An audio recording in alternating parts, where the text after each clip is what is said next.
जय माता दी। आप सभी को कैसे हैं आप सभी। आशा करता हूँ आप सभी अच्छे होंगे, स्वस्थ होंगे। माता रानी आप सभी का कल्याण करें, आप सभी का मंगल करें। आज लाइव में किसी ने प्रश्न किया था कि अगर हम अपने गले में कोई भी ताबीज़ पहन लेते हैं या कोई धागा पहन लेते हैं या कोई कवच पहन लेते हैं तो क्या हमारे ऊपर नकारात्मक शक्ति का साया होगा या नहीं होगा, या हमारे ऊपर सवारी आएगी या नहीं आएगी। तो इसी विषय पे मैं आपको डिटेल में जानकारी देने वाला हूँ कि क्या क्या आपके साथ में होगा और क्या क्या आपके साथ में नहीं होगा।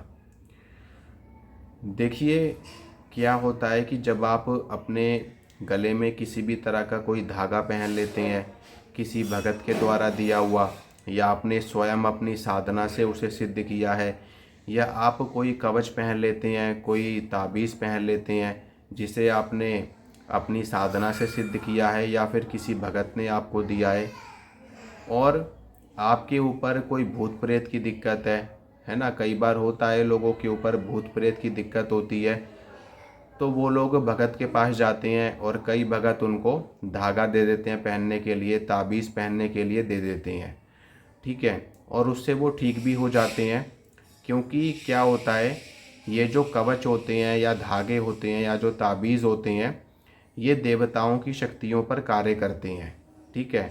मान लो आपने हनुमान जी का कवच पहन लिया, या माता महाकाली का कवच पहन लिया, माँ दुर्गा का कवच पहन लिया, है ना, या राम रक्षा स्तोत्र का कवच आपने पहन लिया, किसी बड़ी देव शक्ति, किसी और अन्य देव शक्ति का कवच आपने पहन लिया, तो जब भी कोई नेगेटिव शक्ति या नकारात्मक शक्ति आपके पास में आएगी तो उसको बहुत ज़ोरदार करंट का झटका लगेगा।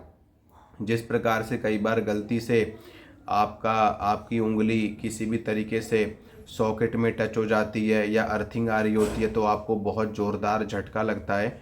उसी तरीके से जो भी व्यक्ति कवच पहनता है या धागा पहनता है गले में किसी देव शक्ति का, तो नेगेटिव शक्ति, नकारात्मक शक्ति उसको स्पर्श नहीं कर पाते। और ये बात पूर्ण रूप से सत्य भी है।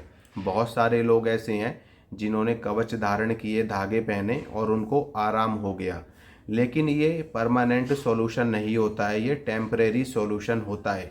यानी कि जब तक आपके गले में वो ताबीज़ रहेगा, धागा रहेगा, तब तक वो शक्ति आपको नहीं छू पाएगी। लेकिन जिस दिन वो आपके गले से निकला या आपकी बाजू से निकला, उसी टाइम वो शक्ति आपके अंदर प्रवेश कर जाएगी और आपको फिर से पहले की तरह परेशान करना शुरू कर देगी।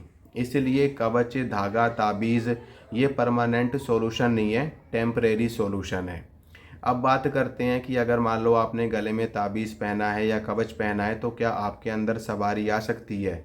देखिए, अगर कोई भूत प्रेत है, कोई चुड़ैल है, कोई नकारात्मक शक्ति है, जिंद मसान है या नेगेटिविटी है, नकारात्मक शक्ति है, तो वो तो आपके शरीर में प्रवेश नहीं कर सकती बिल्कुल भी, ठीक है। क्योंकि आपने देव शक्ति का कवच पहना है, हनुमान जी का पहना है, या महाकाली का या भैरव जी का आपने पहना है।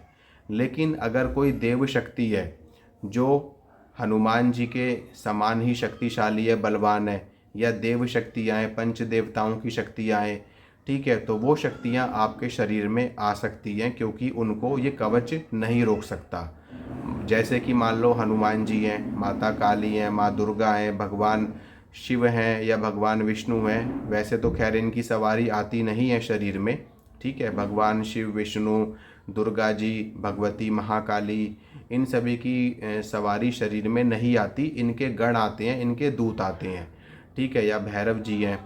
तो क्या होगा कि इनकी शक्ति आपके शरीर में प्रवेश कर सकती है या ये आपको प्रभावित कर सकते हैं, ठीक है। लेकिन कोई भी नेगेटिव शक्ति, नकारात्मक शक्ति आपको स्पर्श नहीं कर पाएगी।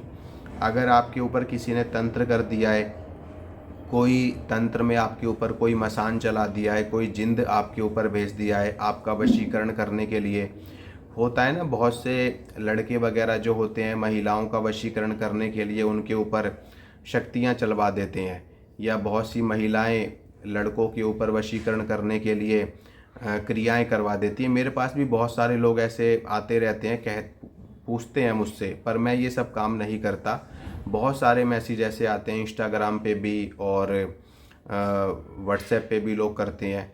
तो ये सब काम मैं नहीं करता, तो मैं उनको बताता हूँ कि ये सब चीज़ें ठीक नहीं हैं। क्योंकि इसमें क्या होता है कि जब आप किसी का वशीकरण करवाते हैं किसी भी व्यक्ति के द्वारा हैं, और वो व्यक्ति उसके ऊपर कोई भी शक्ति भेजता है, कोई मसान भेजा, ठीक है। देखो, बड़ी शक्तियाँ तो ये कार्य नहीं करती, हनुमान जी ये कार्य नहीं करते, माँ दुर्गा या भगवती महाकाली, ये बड़ी शक्तियाँ हैं, ये सभी कोई भी गलत कार्य नहीं करते, ये देव शक्तियाँ, ये सिर्फ और सिर्फ कल्याण करते हैं, भला करते हैं। इस तरह का कार्य निकृष्ट शक्तियाँ करती हैं, निम्न कोटि की शक्तियाँ करती हैं, जैसे कि जिंद हो गया, मसान हो गए, मसानियाँ हो गई, ठीक है, और 52 वीर हो गए, ठीक है, 56 कलुए हो गए, और जो शमशान की अन्य डाकिनी शाकिनी हो गई, कोई भूत प्रेत हो गया, कोई यक्षिणी हो गई, कोई योगिनी हो गई, इस तरह की शक्तियाँ ये कार्य करती हैं। इनको भोग दे करके कार्य करवाया जाता है। लेकिन इसमें क्या होता है कि आपका काम तो ये शक्तियाँ करती हैं, लेकिन कई बार जिस व्यक्ति का आपने वशीकरण किया है शक्तियों के द्वारा, उसके ऊपर इनकी नेगेटिविटी भी रह जाती है। मान लो आपने वशीकरण तो कर लिया, वो व्यक्ति आपके पास आ भी गया, लेकिन उसकी जो शक्ति है उसकी नेगेटिविटी भी उसके ऊपर रह जाती है, जिसके कारण से वो जीवन भर परेशान रहते हैं। तो ऐसा कार्य कहीं ना कहीं अनुचित भी है, ठीक है। वशीकरण एक अच्छी विद्या है, शुद्ध विद्या है, और इसका अच्छे कार्यों में ही प्रयोग करना चाहिए। तो मैं ये कह रहा था कि जब भी आप कवच पहनोगे तो कोई भी नेगेटिव शक्ति आपको हार्म नहीं कर सकती। और लेकिन अगर कोई देव शक्ति, आपने किसी देवता का अपमान कर दिया, आपने किसी देव शक्ति को रुष्ट कर दिया, किसी बड़ी शक्ति को नाराज़ कर दिया, रुष्ट कर दिया, तो वो शक्ति कवच को तोड़ करके भी आपके अंदर प्रवेश भी कर सकती है, आपका नुकसान भी कर सकती है, और आपको दंड भी दे सकती है, ठीक है। तो ये कवच, धागे, ताबीज़ सिर्फ और सिर्फ नकारात्मक शक्तियों को, भूत प्रेत की जो कैटेगरी, जो इनके लेवल की शक्तियाँ होती हैं, इनको रोकने में सक्षम होते हैं, ठीक है। माता रानी कृपा करें, सभी का कल्याण हो, सभी का मंगल हो। जय माता रानी की।